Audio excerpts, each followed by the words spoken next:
بسم اللہ الرحمن الرحیم والصلاة والسلام علی رسول اللہ وعلی آلہ وصحبہ اجمعین۔ معزز ناظرین و سامعین کرام، السلام علیکم ورحمۃ اللہ وبرکاتہ۔ مسجد بالا سر، آج ہم مشہد مقدس حرم امام علی رضا علیہ السلام میں موجود ایک قدیم و تاریخی مسجد کا ذکر کرتے ہیں، جس کا نام مسجد بالا سر ہے۔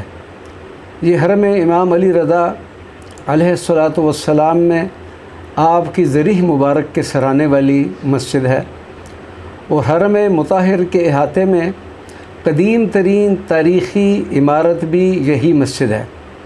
یہ ایک چھوٹی سی مسجد بقعہ مبارکہ کے غربی جانب اور حضرت کی ملکوتی بارگاہ کے سرانے کی طرف حرم کے داخلی حصے اور رواق دار السیادہ کے درمیان میں واقع ہے۔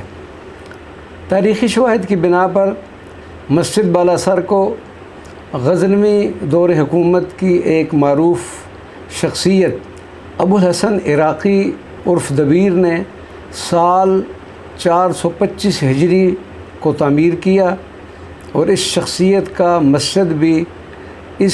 کا مدفن بھی اسی مسجد کے ساتھ ہے۔